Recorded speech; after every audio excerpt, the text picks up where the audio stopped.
Welcome to the lecture on the wrist and hand joints and ligaments. The wrist consists of 8 carpal bones arranged in 2 rows, a proximal row and a distal row. The proximal row articulates with the radius and the ulna to form the radiocarpal joint and the ulnocarpal joint. The articulation between the bones within each row is called the intercarpal joint. There is controversy to whether the ulnocarpal joint should be referred to as simply a space or an actual joint. There is in fact a functional articulation between the ulna and the carpals with an intervening articular disc and the triangular fibrocartilage complex, also known as the TFCC.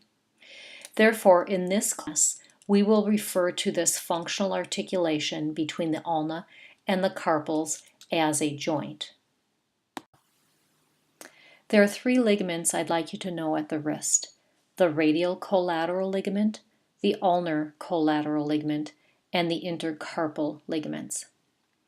The radial collateral ligament attaches proximally to the radial styloid process and courses distally to attach to the tubercle of the scaphoid and the trapezium. The radial collateral ligament limits ulnar deviation. The ulnar collateral ligament is attached proximally to the ulnar styloid process and attaches distally to the triquetrum, pisiform, hamate, and the base of metacarpal 5. The ulnar collateral ligament limits radial deviation.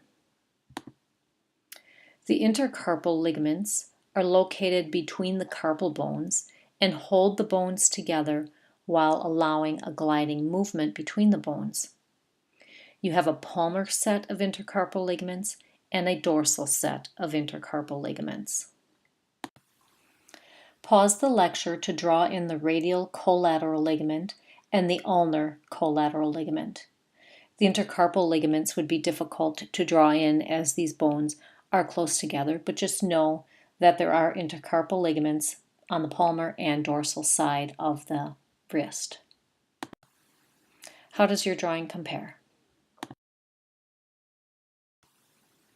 There are 3 types of ligaments I'd like you to know about at the metacarpal phalangeal joints and the interphalangeal joints of the digits. They include the palmar ligaments, the deep transverse metacarpal ligaments, and the collateral ligaments. The palmar ligaments are also known as the volar plates or the palmar plates. They are located on the volar side of the metacarpal phalangeal and interphalangeal joints of the digits. They prevent hyperextension of the metacarpal phalangeal and interphalangeal joints. They also hold the bones together. The deep transverse metacarpal ligaments are located at the metacarpal phalangeal joints only between digits 2, 3, 4, and 5. Its function is to hold the bones together at the metacarpal phalangeal joint level. The collateral ligaments are located on the lateral sides of the metacarpal phalangeal and interphalangeal joints of the digits. Going from proximal to distal, this ligament is attached laterally and then courses somewhat to the volar aspect of the adjacent bone. This results in the ligament to be loose in extension but taut in flexion. There is an accessory portion to the collateral ligament that attaches to the volar plate. The cord portion of the collateral ligament equals the true collateral ligament. The proximal interphalangeal collateral ligament is the strongest.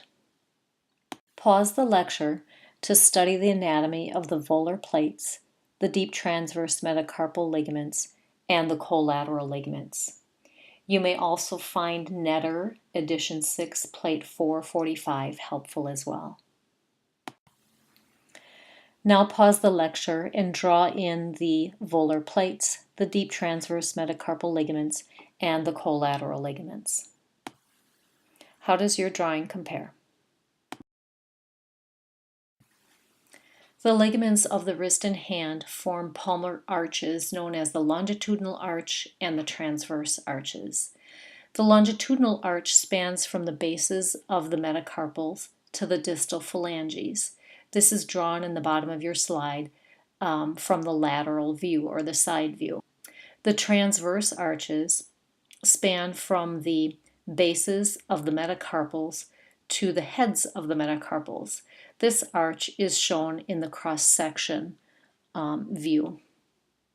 Now I'd like to go over some hand pathologies due to the connective tissues in the wrist and hands. These include the mallet finger, swan neck deformity, duckbill deformity, boutonniere deformity, gamekeeper's thumb, and Dupuytren's contracture.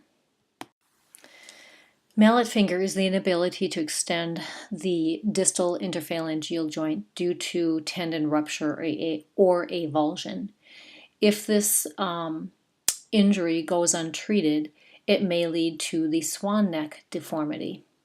The treatment for mallet finger is splinting of the distal interphalangeal joint into extension. Swan neck deformity is characterized by metacarpal phalangeal joint flexion with proximal interphalangeal joint hyperextension and distal interphalangeal joint flexion. The most common cause of swan neck deformity is rheumatoid arthritis with tearing and disruption of the volar plate. This may be caused also by fracture or spasticity of the hand intrinsics. The duckbill deformity or the Z deformity is a variation of the swan neck deformity that occurs in digit 1. This is flexion of the metacarpal phalangeal joint with hyperextension of the interphalangeal joint. Treatment of duck deformity would be fusion or arthrodesis of the interphalangeal joint. Boutonniere deformity is characterized by metacarpal phalangeal joint extension, proximal interphalangeal joint flexion, and distal interphalangeal joint hyperextension. This is most often again associated with rheumatoid arthritis and is caused by the disruption of the central slip of the extensor digitorum tendon.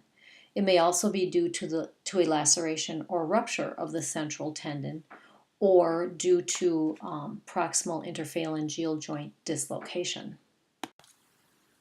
Skier's or gamekeeper's thumb is the rupture of the collateral ligament at the metacarpal phalangeal joint on the ulnar side of the thumb.